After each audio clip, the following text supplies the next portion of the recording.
Hey everyone, welcome back to One Full Theory. In this video, we're going to be reviewing WWE Payback. And they filled about 14,000 people inside the arena in Pittsburgh, and we're going to start things off straight away with Becky Lynch versus Trish Stratus in a steel cage match. Now, I was making notes throughout the show, so I'm going to be giving you my thoughts the whole way through, and straight off the bat, I thought, really, these two deserved the main event. That was my first note. In the build-up to this pay-per-view, I thought there really wasn't a lot of focus on the other matches, and going into it, I couldn't remember all the matches that had been announced, and really there wasn't a lot of focus on depth in this card, so I thought Becky and Trish certainly could have gone on last, especially with the steel cage stipulation. I thought there was good bet that this might be Stratus's last outing for a while. So yeah, interesting that they started. I thought it's been built pretty well in terms of their rivalry, but they've missed key moments. And what I mean by that is when they've interacted, it's been on obviously episodes of Raw, but they've missed key pay-per-views. They've not had a lot of spotlighted one-on-one contests to build to the steel cage. Again, I know probably some of you out there that religiously watch every minute of Raw will say that they've had lots of interaction and there have been a number of contests. But Raw at 3 hours is such a chore to get through. I'm not sure how many people really watch every minute of it now. So in terms of that broader audience, they've missed some great opportunities that haven't been on the streaming services. You know, they had the Money in the Bank interaction, but that was in a multi-person context. And outside of that, I can't really recall too many other big interactions that took place. But they did set a really good pace early on. There was some really good brawling. I'm always interested to hear what you guys would think about the escape rule in the modern era WWE cage matches, because on the one hand, I like that it allows the heels to try and escape and the fight, try and get away early on, and it also gives plenty of opportunity for the high spots, being caught and moves from the top rope, and that struggle high above the ring is always really, really visually spectacular. But it does limit the gimmick as a finisher of feuds. There's always an easy out. There's a wall break or a through the door or a slip away. And those moments don't end feuds. So not traditionally what the steel cage stipulation was created for. And I wonder which one you prefer. So please let me know in the comments. As this match went on, I was just reminded what a great heel Trish Stratus is. They did both of them establish the cage as a weapon very well. Again, something that is a bit of a bugbear with modern WWE.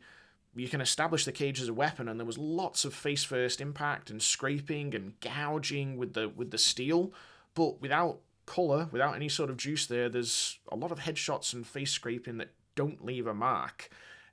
Early on, at least, Trish did end up with a decent-sized welt on her face, but yeah, without that chance of colour, you're thinking, well, it's not really cutting a lot of flesh like the announcers and the physicality of the performers are trying to tell us that it is. Becky, I think, is somewhat physically awkward, but I actually really like it. It makes her matches look a little bit more authentic. I liken it to how some people describe Brett on the mic. His promos weren't always clean and smooth, but it added to authenticity, and I think Becky is like that inside of the ring as well. She's sort of self-admitted a little bit clumsy or, just not as smooth and as polished as some of her peers. But I really like it. I think she looks authentic when she fights, and it makes it look like she means everything that she does do. There were some good false finishes throughout the match as well. I loved the callback in an exchange of Victoria's Widow's Peak and also Lisa's Twist of Fate. There were great little touches there throughout the match. And Trish just got better as the match went on. That top rope exchange where Trish avoids the manhandle slam and delivered that top rope bulldog was fantastic.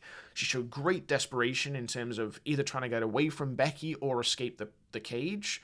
And one of the things that you can't take away from WWE in these sorts of matches is that the production and the camera angles are absolutely top-notch.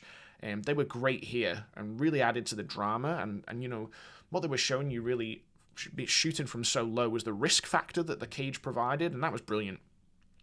Big props to Stratus for the upside down spot on the top of the cage. It's really, really hard today to show you something that you haven't seen. It's really not very often you see something for the first time, and I hadn't seen that before. So Trish getting her legs caught up in the top of the cage and then dangling down headfirst on the floor side of the cage was pretty visually spectacular. So huge props to Trish for that, especially in any athlete of that age. You know, you're risking huge amounts of injury there, let alone in the knees, the pressure in the knees there holding them upright. So big props there.